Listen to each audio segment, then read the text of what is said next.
Bonjour à tous, bienvenue du coup à ce talk dédié à la librairie Explic, qui est une librairie d'explicabilité développée dans le cadre de Deal avec l'aide du coup de plusieurs personnes. C'est une librairie dans laquelle beaucoup de personnes ont aujourd'hui contribué.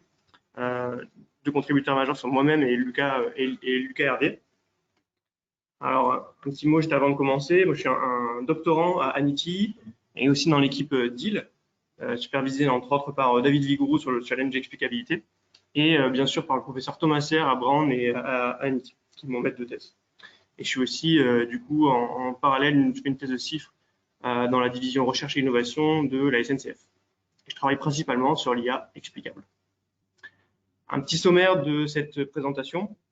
Alors, je commencerai par une petite introduction sur l'IA explicable. Je sais qu'il y a eu beaucoup de présentations cette semaine là-dessus, donc j'insisterai pas trop non plus.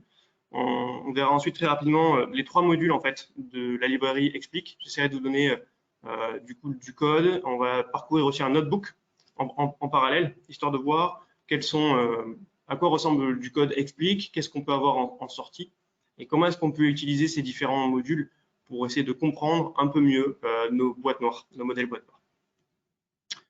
Donc, premièrement, il n'y a pas d'explicabilité s'il n'y a pas le problème de la boîte noire. Donc, généralement, le problème de l'explicabilité se pose avec les ingrédients suivants. Donc, on a un dataset d'entraînement, on a un algorithme d'apprentissage. De cet algorithme d'apprentissage résulte un modèle et ce modèle, on peut faire de l'inférence dessus. Donc, on lui donne de nouvelles données et ce modèle nous fait des prédictions. Et l'idée, c'est de savoir finalement comment est-ce qu'on peut ouvrir un peu cette boîte noire, comment est-ce qu'on peut aller inspecter et essayer de comprendre les différents aspects et élucider différents aspects appris par notre modèle. Donc l'explicabilité, c'est avant tout un challenge conceptuel. Donc j'ai mis une définition que j'aime assez bien de Jez Drake logique. Il y a assez peu, en tout cas, il y a assez peu de chances qu'on trouve un jour une définition qui satisfasse à tous les besoins de l'explicabilité. Mais alors, bon, admettons, celle-ci nous dit quoi? Cette définition nous dit qu'une explication, c'est une série d'énoncés qui clarifie les causes, le contexte et les conséquences de certains faits. Ah, eh bien, la webcam vient de se mettre apparemment. Tac. De certains faits, les composants d'une explication peuvent être implicites ou entrelacés les uns avec les autres. Grosso modo, c'est assez vague. C'est une explication qui nous dit que une explication, ça donne des informations. Ces informations, elles dépendent d'une connaissance a priori qu'on a sur le domaine. Et ensuite, elle aide à finalement avancer notre connaissance sur le domaine. Ok. Donc tout ça, c'est assez vague. Mais l'idée, alors j'ai mis d'autres références, je ne vais pas trop m'étendre là-dessus, on est un petit peu en retard. Mais voilà, il y a toute une tas de littérature qui essaie justement de définir un peu mieux ce que pourrait être une explication.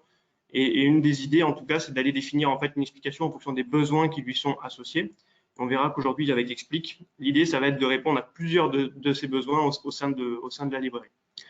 Alors, quelques-uns de ces besoins, avoir plus confiance en nos modèles, donc rendre nos modèles un peu plus white box, essayer de mieux comprendre ce qui se passe à l'intérieur pour en avoir plus confiance et utiliser des aspects importants, aider à satisfaire toutes sortes de réglementations auxquelles on pourrait avoir affaire, révéler des biais ou bien détecter et prévenir des failure cases. Dans la librairie, ainsi que dans le monde de l'explicabilité, on pourrait réunir finalement les trois stratégies, on va dire, d'un point de vue technique qui sont aujourd'hui développées de la manière suivante. Premier, ce serait essayer d'expliquer nos modèles en soi, c'est-à-dire finalement expliquer globalement ce que font les modèles, donc en allant expliquer par exemple les neurones ou certains fonctionnements au niveau de certaines couches. Donc voilà, avoir une explication globale et essayer d'aller comprendre ce qui se passe à l'intérieur du modèle. Donc analyser le modèle. On peut aussi analyser les prédictions. On verra que c'est là où la littérature c'est le plus concentré et du coup dans la librairie on a fait un effort là-dessus avec beaucoup de fonctionnalités autour de ces méthodes de feature attribution. Et enfin la dernière partie, le troisième axe qu'on pourrait citer, qui nous intéresse beaucoup à Deal en ce moment, qu'on a beaucoup de projets autour de cet axe-là, qui est l'axe des données, c'est-à-dire expliquer nos modèles avec les données, avec des données. Alors je vais commencer par l'axe prédiction, qui est le plus connu, on va dire. Alors, et juste avant, une petite taxonomie des différentes méthodes qui existent dans la littérature. et de celles qui sont proposées, en tout cas celles à lesquelles on répond finalement avec Explique. Donc, on pourrait classer finalement les méthodes en les méthodes a priori, c'est-à-dire avant l'apprentissage du modèle, après l'apprentissage du modèle. Il y a aussi des méthodes locales et des méthodes globales. Alors, je ne vais pas en parler aujourd'hui, mais a priori, c'est-à-dire avant d'entraîner notre modèle, il existe des méthodes pour générer des modèles qui soient explicables, on va dire, par design. Tout un tas de littérature là-dessus. Il existe aussi des méthodes qui permettent d'encapsuler en fait les concepts a priori que l'on souhaite avoir au sein de son modèle. Donc là, les concepts bottleneck model, travaux par Bin Kim notamment. Et ensuite, toutes les méthodes basées post-hoc. Donc là, c'est plus ce sur quoi on va se concentrer ici dans la librairie. Donc vous avez déjà un modèle, votre modèle est déjà entraîné. Et ce qu'on va faire, c'est qu'on va expliquer ses décisions. Donc ça, c'est plutôt local. Ou expliquer de manière plutôt globale, soit avec voilà, les feature visualization qu'on verra par la suite. L'idée, c'est d'aller titiller les neurones du modèle pour essayer de comprendre à quoi est-ce qu'ils réagissent, qu'est-ce qui les stimule, et est-ce qu'on ne peut pas générer des sortes d'images prototypales de certains concepts au sein du modèle, ou les concepts activation vector, qui sont une autre technique qui permettent d'extraire et de tester des concepts humains au sein des modèles. Alors, avant de commencer, qu'est-ce qu'une feature attribution? Donc, les feature attribution, les heatmaps, saliency map, comme vous avez pu entendre parler, il y a beaucoup de termes autour de cette technique. L'idée, c'est de dire, on se place dans un apprentissage, dans un setting assez classique, classification par exemple, et on dit une méthode d'attribution, c'est une fonction qui, à toute variable d'entrée, va attribuer un score d'importance, et ce score d'importance doit être relatif finalement à quel point cette variable a servi pour la classification. Ok. Mais ça reste assez vague, étant donné qu'on peut définir la notion d'importance de plein de manières différentes. Alors, je vais vous en citer quelques-unes ici, et après on passera plus précisément à une utilisation directe avec un notebook explique. Une des toutes premières, une des plus connues sûrement, la saliency map. L'idée, c'est juste de prendre le gradient de notre fonction. L'idée, c'est de dire, dans un voisinage infinitésimal, je fais varier comme ça chacun de mes, alors dans le cas d'image, chacun de mes pixels, et je regarde quels sont les pixels qui, lorsqu'ils varient, ont le plus d'influence sur la sortie de mon modèle. Quels sont finalement les pixels qui vont le plus influencer, qui vont me permettre de changer le plus rapidement de score. Bon, on sait que les gradients, alors là ce qui est chouette, c'est qu'il n'y a pas de paramètres dans cette méthode, mais on sait que les gradients sont souvent très noisy, donc souvent très bruités. Et il est compliqué aussi, aussi quelque chose de très local, et c'est compliqué de faire confiance à ce genre de méthode. Petite parenthèse, lors de nos expériences, ce qu'on a pu remarquer, c'est que cette caractéristique-là n'était peut-être pas forcément vraie pour les réseaux Lipschitz, ce qui rendrait en tout cas le gradient des réseaux Lipschitz beaucoup plus intéressant de ce point de vue-là que les gradients de nos réseaux classiques. Je ferme la parenthèse. J'aurai l'occasion d'y revenir un peu après. Du coup, il y a une autre méthode, par exemple, qui a été proposée un peu après. SmoothGrad, l'idée, c'est on va ajouter du bruit sur notre entrée pour réduire le bruit du gradient. Donc, on va faire une moyenne du gradient autour de notre point. Et donc là, l'idée, c'est qu'on va avoir quelques paramètres qui vont apparaître, le nombre de points, le epsilon, donc la boule autour de laquelle on va vouloir explorer pour avoir une moyenne de ce gradient. Alors, une autre méthode, pareil, encore une fois, basée gradient, vous avez peut-être entendu parler. Il y a des justifications théoriques assez fortes.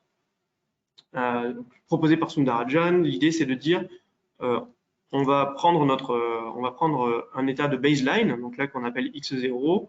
On a notre image classique, et en fait, en révélant comme ça l'image, on va calculer le gradient le long du chemin qui nous mène de l'image noire à l'image X, de l'image baseline à l'image classique. Et on va calculer le gradient tout au long. Et c'est lié au théorème fondamental de l'analyse qui va nous dire que du coup, les gradients vont être répartis convenablement et que la différence entre les deux, finalement, sera le f final, donc le f de x moins le f de x0. En tout cas, c'est intéressant. Il y a pas mal de justifications théoriques derrière cette méthode qui la rendent intéressante. Encore une fois, il y a quelques paramètres. Le gros problème, c'est qu'est-ce qu'une bonne baseline? Donc, il y a des cas où vous n'aurez pas ce problème-là. C'est-à-dire, la baseline, pour vous, elle est très bien définie dans le cadre industriel, il n'y a pas de problème. Dans le cas où la baseline n'est pas définie, c'est un peu plus compliqué. Et c'est le même problème avec occlusion. Occlusion, c'est tout simple, on a une image, on fait passer un patch comme ça noir, petit à petit sur l'image avec un stride et une size différent. Et encore une fois, le problème, c'est la baisse. Et deux autres méthodes, alors boîte noire, qui sont aujourd'hui un état de l'art de ce côté-là. Première, c'est Rise. Donc l'idée, c'est cette fois-ci, au lieu de faire parcourir un patch noir comme ça sur l'image, on va en générer tout un tas de patchs qui vont comme ça tester le modèle en masquant différentes parties de l'image. L'idée, c'est d'en déduire les zones les plus critiques. Là, il faut à peu près 8000 forwards pour générer une explication, ce qui la rend assez coûteuse. Encore une fois, la baseline sensitive, même si les résultats montrent que, au final, changer la baseline change généralement pas trop l'explication finale, ce qui est plutôt bon signe. Mais c'est quand même ces paramètres sensitifs, c'est-à-dire la granularité avec laquelle vous allez construire vos masques impacte quand même énormément l'explication finale. Et enfin, j'en profite pour citer notre travaux qu'on a effectués l'année dernière au sein de Deal et d'Anity, et qui a été publié à Neurips, qui est une extension, on va dire, de Rise. On travaille, nous, plutôt sur les méthodes, sur les indices de Sobol. On réutilise l'idée de masque et on arrive à faire descendre du coup, le nombre de sampling à 4000 tout en ayant le meilleur résultat sur les métriques usuelles, on va dire, d'explicabilité. J'aurai, pareil, l'occasion d'y revenir juste après. J'aurai une section dédiée aux métriques. Ok. Alors, super. Enfin, GradCam, je pense que vous en avez tous entendu parler. Donc, GradCam, l'idée, c'est on va aller à l'intérieur du modèle de convolution. Donc là, ça marche que pour des modèles d'image. Récupérer à la fois les gradients et les activations. Là, on a des activations, des feature maps. Et en fait, on va se servir des gradients pour créer un poids qui va venir, en fait, ces poids pondérés comme ça des feature maps. L'idée, c'est que ça marche assez bien, c'est très rapide, il n'y a pas de paramètres. Et donc, quand on a accès aux états internes de votre modèle, c'est une méthode qu'il faut avoir dans sa poche. Ok, super. Mais maintenant, comment est-ce qu'on utilise ça avec Explic? Du coup, première chose à faire, installer Explic. Pip install Explic et vous êtes bon. Et ensuite, qu'est-ce qu'on fait? Alors ensuite, on importe dans le module attribution, qui sont les méthodes d'attribution, les différentes méthodes que vous voulez utiliser. Donc là, aujourd'hui, on en a vu quelques-unes, il y en a beaucoup plus. Hein. Mais je vous en ai décrites quelques-unes. Alors Saliency, SmoothGrad, GradCam, par exemple. Et ce qu'il suffit de faire, c'est passer votre modèle. Donc là, modèle, c'est un TF Keras modèle ou un TensorFlow Functional modèle. A priori, on gère aussi les TF modèles pour les méthodes Blackbox, les modèles SQLer, les TF Lite. Mais ça, c'est que pour les méthodes d'attribution boîte noire. Donc Rise, Occlusion, Lime, Kernel Shop. Pour tout le reste, toutes les méthodes basées gradient, etc. Enfin, toutes les méthodes, dès lors que vous avez un modèle TensorFlow classique ou Keras classique, toutes les méthodes devraient marcher. Donc, on construit un explainer comme ça, on lui passe le modèle en paramètres dans la méthode, et ensuite, vous lui donnez des inputs et des labels, et normalement, vous avez vos explications. Voilà. C'est 2 lignes. Et avec 2 lignes, vous pouvez générer tout un tas d'explications provenant de tout un tas de différentes méthodes d'explication. Alors, si on essaie d'aller un petit peu plus loin. Donc, admettons que je dise que mon modèle, c'est un TF Keras modèle. Je construis des fausses inputs et des faux labels pour vous donner une idée un peu du format qu'on attend. Sachant que les inputs peuvent être aussi des TF datasets, des tensors, des NumPy arrays ou même des listes. Et ensuite, encore une fois, je construis mon explicateur et je lui passe les inputs et les labels. Alors, il y a bien évidemment plusieurs paramètres sur chacune des méthodes que je vais vous présenter. Alors, généralement, par exemple, quand on a vu SmoothGrad tout à l'heure, on a vu que SmoothGrad, ça faisait une moyenne finalement du gradient que je vais average comme ça, que je vais faire une moyenne avec plusieurs points. Donc effectivement, le nombre de points, c'est un paramètre. GradCam, c'est quel layer de convolution, avec quel layer de convolution on veut construire nos gradients et nos feature maps. Bref, il y a une documentation qui est en ligne avec des détails sur tous ces paramètres-là. On a fait en sorte que, a priori, ça fonctionne. On essaie de faire en sorte que ça fonctionne le mieux possible si vous utilisez la méthode telle qu'elle, sans toucher aux paramètres par défaut. Et bien sûr, on peut construire des méthodes où on aurait plusieurs explainers, et vu qu'ils partagent la même API, ça nous permet de générer ensemble d'explications assez rapidement. Donc là, vous voyez, je construis trois explainers, Saliency, GradCam et SmoothGrad, par exemple. Et je dis, pour chacun des explainers, donne-moi les explications. Là, je me montre avec une liste de taille 3 et de taille explication. Donc, on aura les explications de Saliency, SmoothGrad et puis GradCam. OK. Donc, je vais passer sur une démo. Je vais ouvrir un petit notebook. J'espère que on voit toujours mon écran. Oui, c'est bon. Génial, super. Hop. Mettre en plein écran. Oui, ça marche. Désolé, c'est en train de charger. Super. Je vous enverrai ce notebook, bien sûr. Enfin, j'essaierai de faire en sorte de le faire passer. Donc, dans ce notebook, ce qu'on va faire, c'est qu'on va reprendre un peu ce que je vous ai montré ici au niveau du code et voir en live, en fait, à quoi ça peut ressembler. Donc, juste un pip install explique. Là, je me suis juste permis d'installer une dernière version, on va dire, vu qu'on on travaille sur des nouvelles fonctionnalités que je vais vous montrer ici. Elles seront en ligne avec un pip install explique dans quelques jours. Donc, la première cellule, c'est vraiment juste si vous voulez avoir cette version-là bien spécifique. Bien que je vous conseille juste de runner pour vos tests et pour lorsque vous testez tout ça chez vous, juste de faire un pip install. OK. Alors c'est parti. Donc on commence par importer donc explique, d'autres librairies qui vont nous servir, donc NumPy, Matplotlib, TensorFlow, rien de très qui sort de l'ordinaire. Ensuite, je vais me permettre de télécharger quelques images sur lesquelles on va pouvoir travailler. Alors, je crois que je me les suis préparées. Super. Je choisis des images de renard.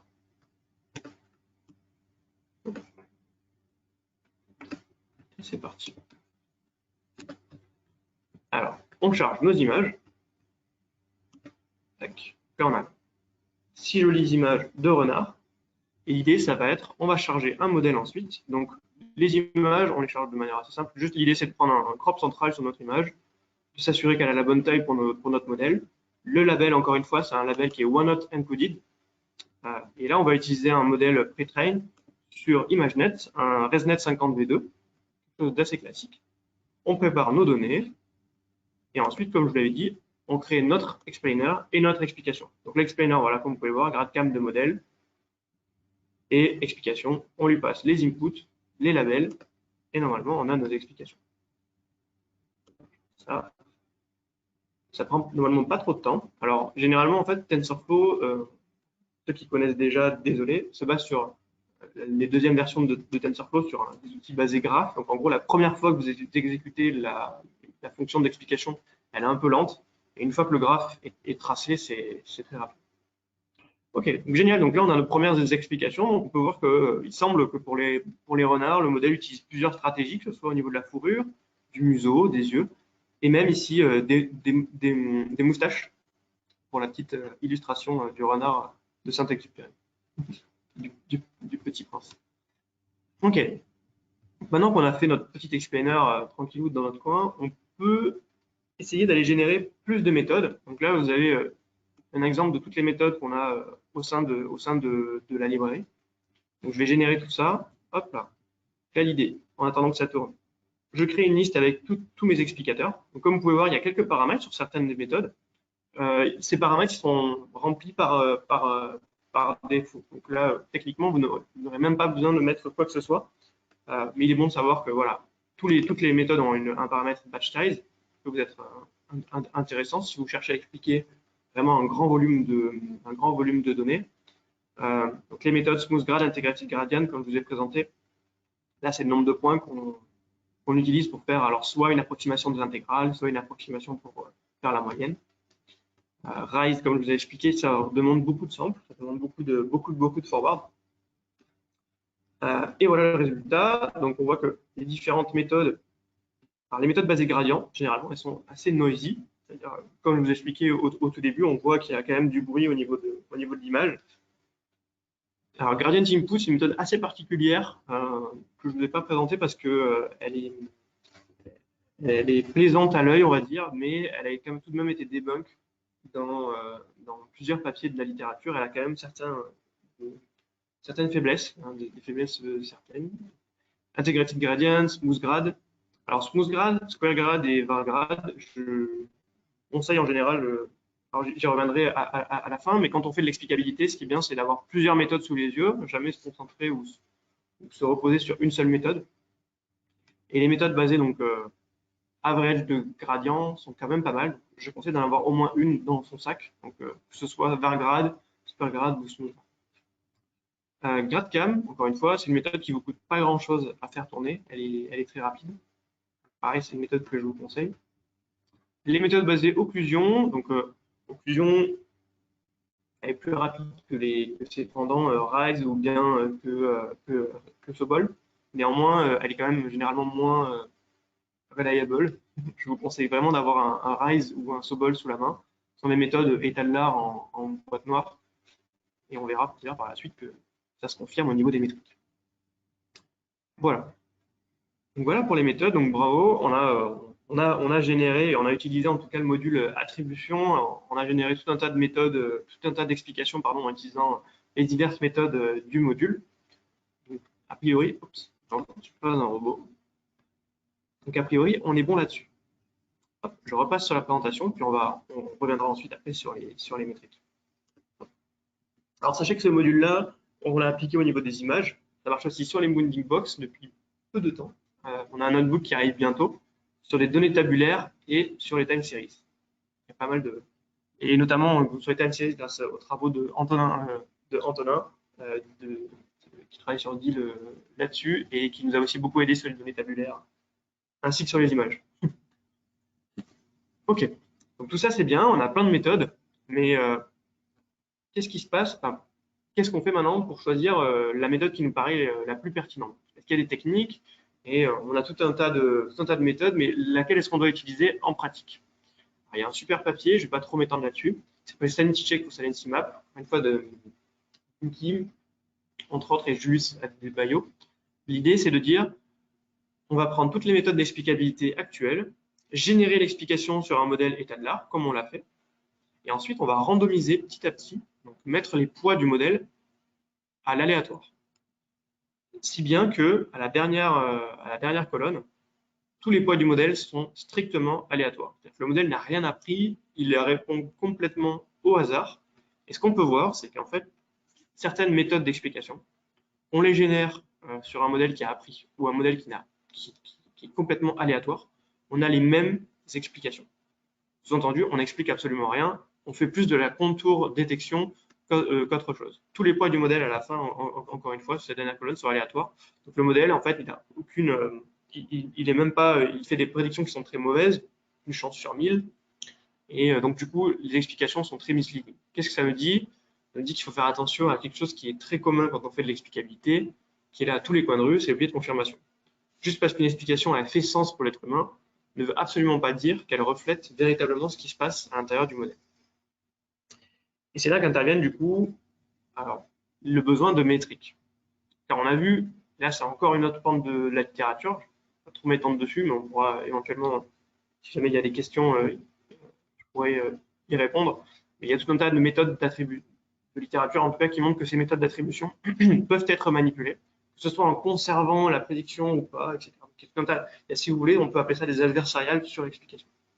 Essayer à soit conserver la prédiction, changer l'explication, ou alors changer la prédiction, conserver l'explication. Ça, c'est un des problèmes auxquels on a essayé de répondre dans nos derniers travaux qu'on a effectués avec Mélanie Ducoff, David Digourou, Rémi Cadenne, Michael Capel, Pierre Nicodème et Thomas Serre. C'est un travaux qui vient juste de sortir, qui est encore en review. On utilise justement les méthodes formelles pour essayer de s'affranchir de ces problèmes. Hop là. Donc du coup, pour répondre à ça, ce que les gens ont commencé à trouver, c'est des métriques, notamment de fidélité. C'est-à-dire on veut finalement que nos explications reflètent ce qui se passe à l'intérieur du modèle. Donc une métrique de fidélité un peu simple, un peu toute bête, c'est celle qui consiste à dire j'ai mon image, j'ai mon explication, donc celle à gauche, et puis petit à petit comme ça, je vais masquer les endroits les plus importants de mon explication et regarder le score de mon modèle. Et ce que je veux, c'est que mon score chute le plus drastiquement possible. C'est-à-dire, si mon explication a véritablement trouvé les endroits les plus importants pour mon modèle, alors le score doit chuter le plus rapidement possible. Encore une fois, on a travaillé là-dessus, notamment avec David, où on a proposé nous-mêmes d'autres métriques qui sont les métriques de consistance et de représentativité. Grosso modo, le résultat, c'était qu'il y avait certains modèles qui avaient de meilleures explications que d'autres, et notamment les modèles un-leaf-sheet, qui sont donnés, quelle que soit la méthode d'explication utilisée, donner de bien meilleures explications. Pareil, encore une fois, s'il y a des questions, j'y répondrai. Ok, donc comment ça se traduit ces métriques dans Explic? Donc, dilation, qui est la métrique que je vous ai présentée tout à l'heure, donc on détruit une partie de l'image et on s'attend à ce que les meilleures explications fassent chuter le score le plus rapidement possible. Donc, on a notre modèle, on a nos inputs, on a nos labels, notre explicateur et nos explications. Là, je crois que vous commencez à comprendre un peu le principe. On construit notre explicateur, on génère nos explications. Ensuite, il vous faut faire deux choses. Métrique, c'est un objet qui va être construit à partir du modèle, des inputs et des labels. Donc, on va lui donner notre modèle, les deux inputs, enfin les inputs et puis les labels. L'idée, c'est qu'on va pouvoir réutiliser cet objet avec plusieurs explications. Donc, on va pouvoir comparer les explications provenant de GradCam, celles provenant de SmoothGrad ou toute autre méthode d'explication.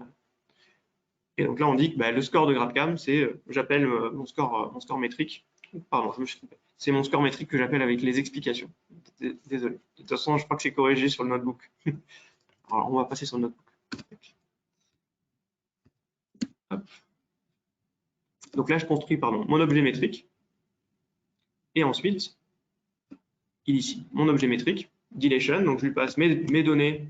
Et il y a quelques paramètres, notamment, encore une fois, le paramètre de batch size. Et une fois que c'est fait, je vais lui passer du coup mes explications pour chacune des méthodes. Et ça va me renvoyer du coup un score. Et ce score, je vais pouvoir le mettre dans une liste, par exemple, et après pouvoir comparer. Donc là, encore une fois, lower is better. Donc on voit qu'en fait, on peut avoir un classement des meilleures méthodes d'attribution basées sur ce score-là, basé sur le score de dilation. Voilà. Alors, il en existe d'autres. Encore une fois, je vous invite à aller voir sur le repo Explic. Je vous donnerai le lien à la fin. Il y a tout un notebook dédié aux métriques d'explicabilité. Il faut savoir qu'il y en a plusieurs. Il n'existe pas que dilation.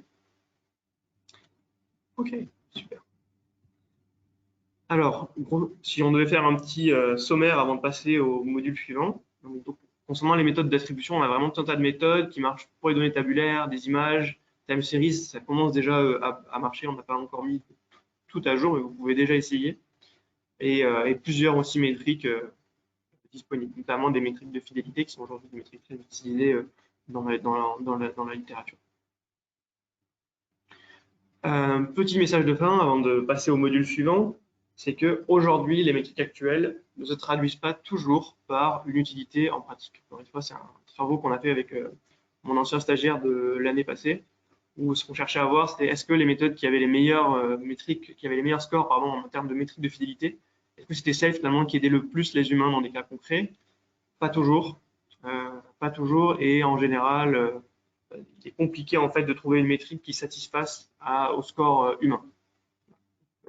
Le monde des métriques d'explicabilité est aujourd'hui encore en plein mouvement, et on n'a pas encore trouvé de métriques qui satisfassent tout le monde. Donc voilà. Donc aujourd'hui, les métriques de fidélité sont un peu ce qu'on a de mieux, mais il faut garder en tête qu'elles ne sont pas parfaites et que c'est pas parce que votre méthode a la meilleure score de fidélité que c'est celle qui va le plus aider finalement en pratique les humains. Ok. Tips and tricks, donc un retour d'expérience sur ces différentes méthodes d'attribution. Donc, comme je vous l'ai dit précédemment, c'est bien d'en avoir toujours plusieurs sous les yeux. Sobol, Rise, GradCam, SmoothGrad marchent dans la plupart des cas. N'hésitez pas à faire un clip pour centile parce que les méthodes sont très noisy. Attention aux biais de confirmation. Et enfin, la qualité des explications ne dépend pas seulement de la méthode, mais surtout et aussi du modèle. Et un modèle robuste donnera souvent de meilleures explications. Donc, il ne me reste pas beaucoup de temps, donc je vais aller rapidement sur les deux derniers modules, qui sont le module de feature visualisation. Là, l'idée, c'est de générer en fait des images qui sont des images prototypales d'un certain neurone. Donc, c'est un problème d'optimisation. On commence avec un bruit blanc comme ça, et puis on va générer petit à petit une image qui en fait va aller maximiser un neurone, une couche ou un channel.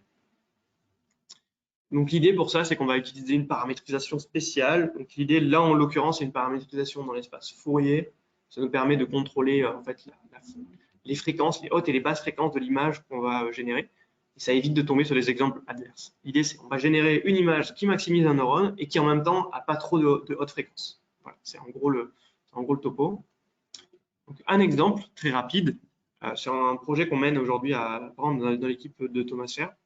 Donc là, toutes ces images-là appartiennent à la même classe selon un certain modèle de réseau de neurones. Et l'idée, c'est d'essayer de comprendre qu'est-ce qui fait que ces images appartiennent à une même classe. Alors là, on a les méthodes d'attribution qui ont l'air de nous dire, bon, bah, ça a l'air d'être sur le côté de la feuille, sur les marges comme ça, les margins de la feuille. Et puis, si on utilise les méthodes de feature visualisation, bah, on peut générer en fait l'image prototypale de cette classe.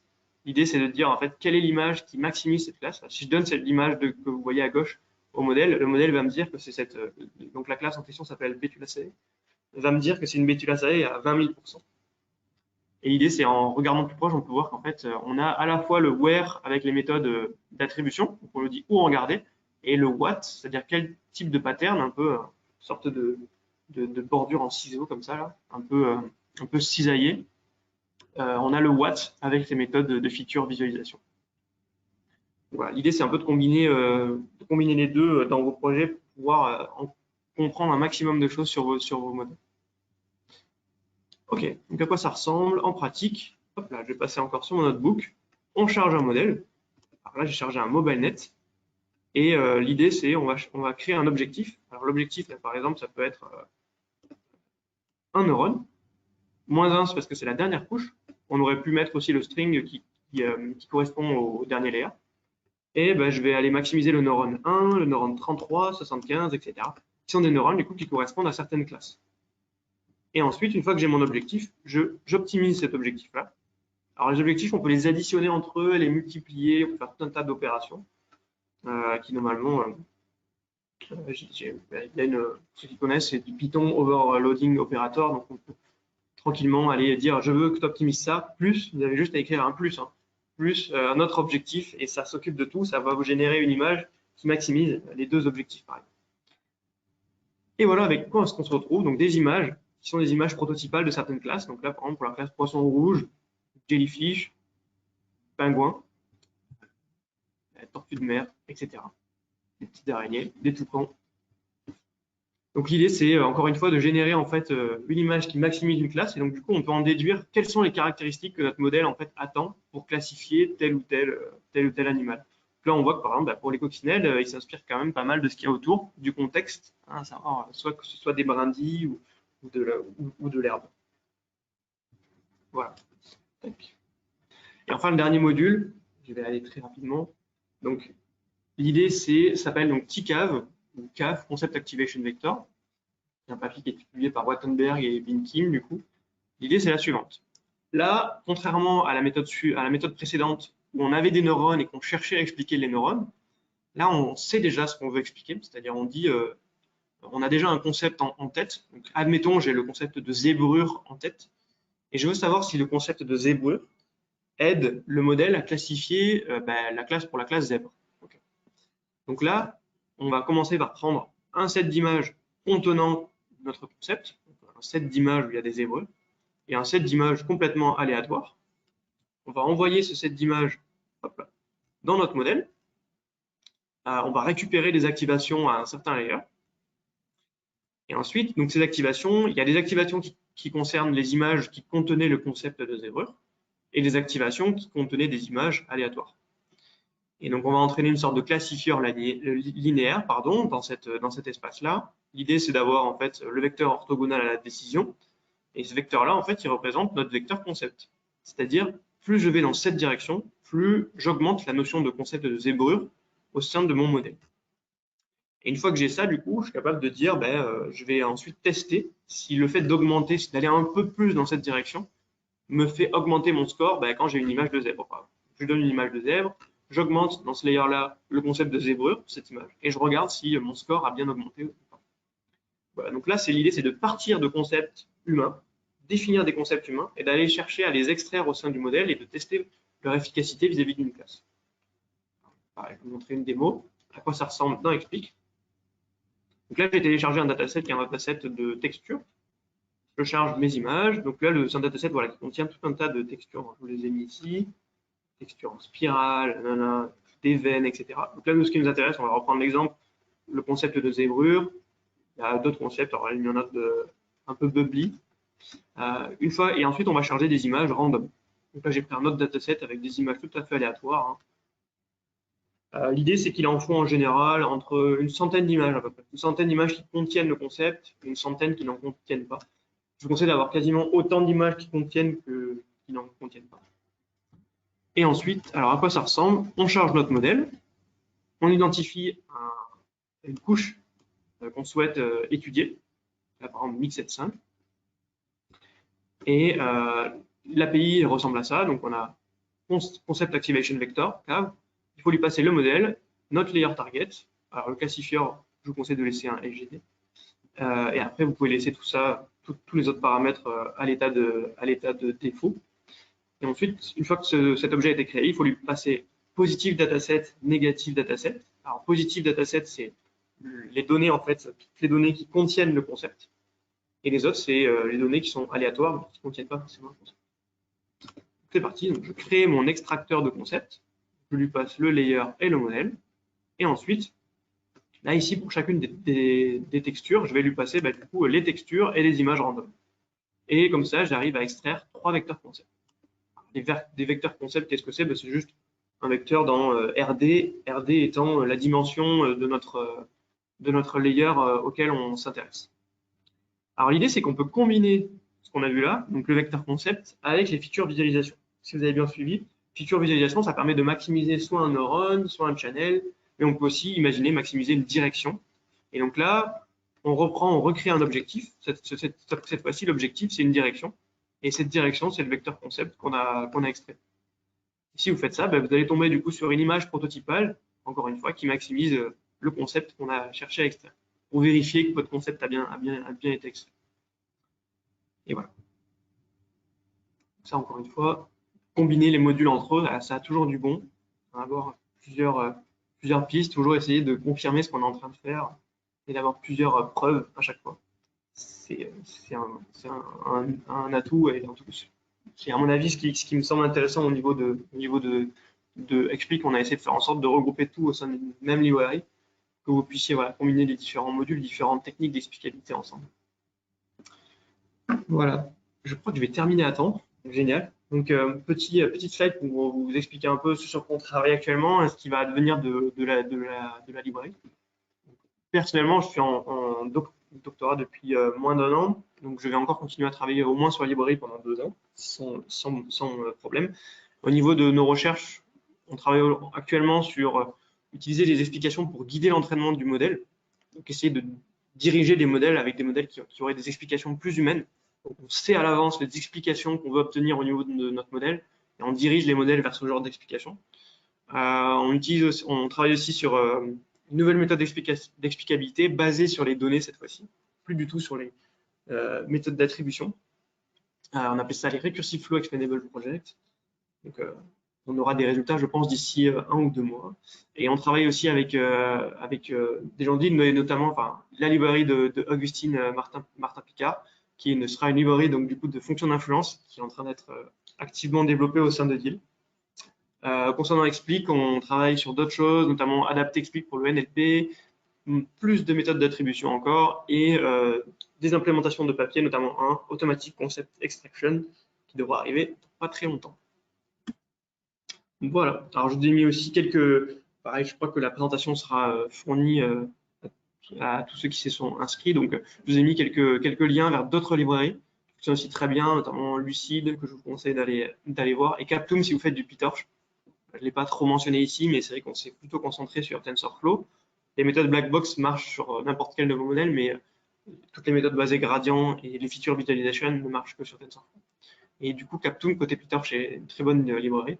Et des tutoriels et des talks si vous voulez en savoir plus sur l'explicabilité. Je vous ai mis quelques liens, dont le dernier talk à la grande conférence 3AI, qui a justement parlé d'Explic pendant plus de 20 minutes. Donc, c'était une fierté pour l'équipe. Et voilà. Merci à tous. Désolé encore une fois du petit retard. Et si vous avez des questions, n'hésitez pas. Un grand merci Thomas d'avoir pu effectivement nous faire toutes ces présentations. On est extrêmement riche.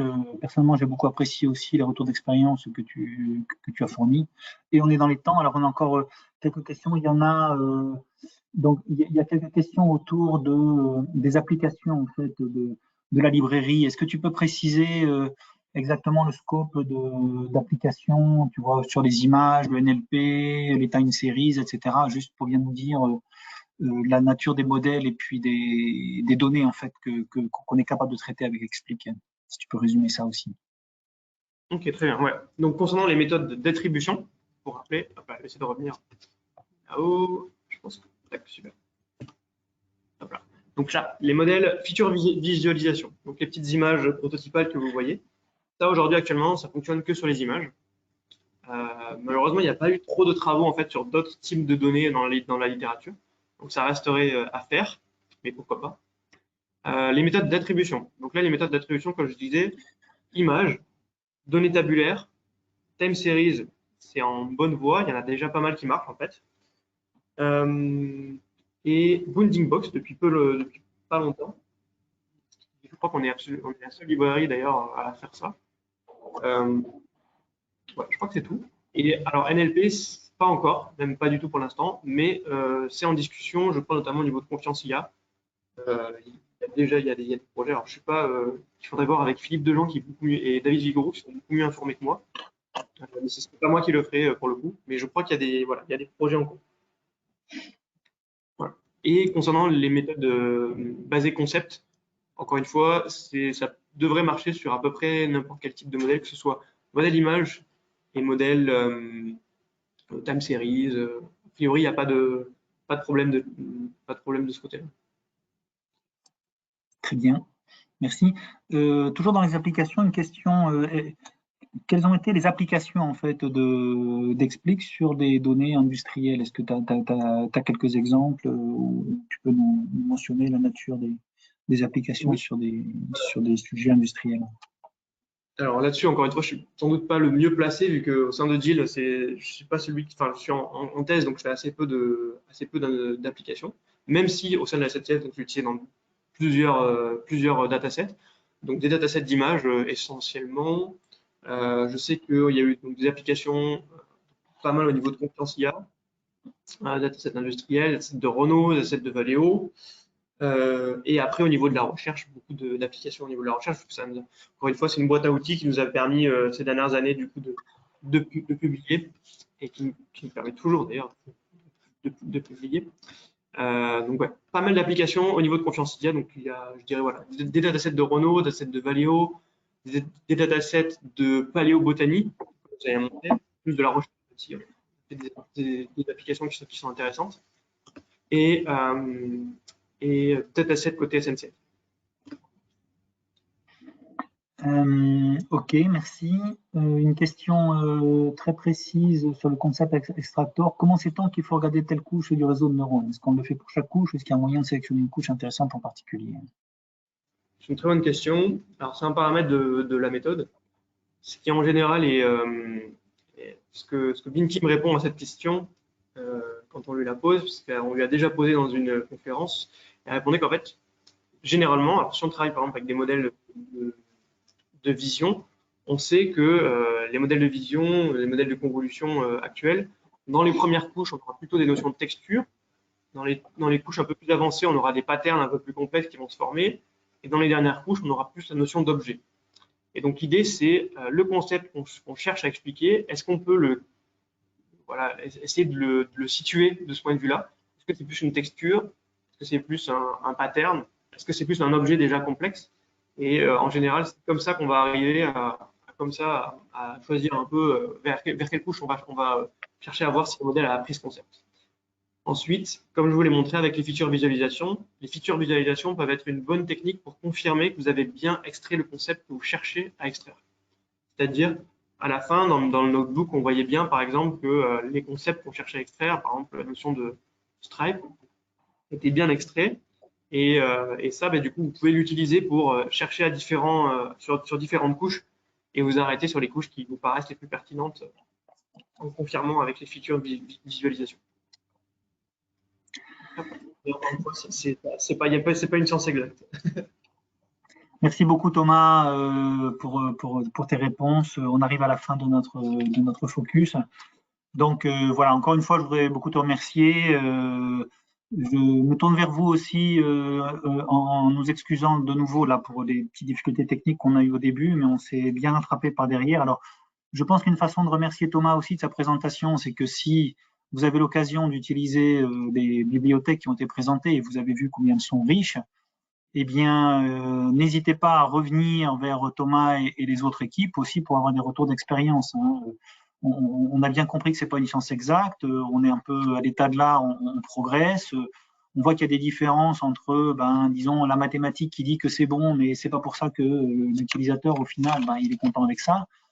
Donc, tous vos retours seront vraiment utiles pour les équipes et c'est une façon de les remercier aussi de l'effort qu'ils ont mis pour aussi nous faire cette présentation à chacun d'entre nous. Donc, vous avez noté qu'il y en aura bientôt une aussi sur GemCI. Je précise que les slides et les replays vous seront disponibles. Ainsi d'ailleurs, j'ai noté, Thomas, que les liens sur le notebook explique, le notebook sur les métriques, etc. Si vous avez aussi des retours qui nous permettront de progresser sur ces focus techniques, alors moi je suis vraiment très, très client de vos retours et de vos appréciations. Et en tout cas, un grand merci aussi à la technique et puis merci de votre présence et puis à la prochaine fois. Voilà, nous fermons le focus. Au revoir. Merci beaucoup. Merci Jean-Marie.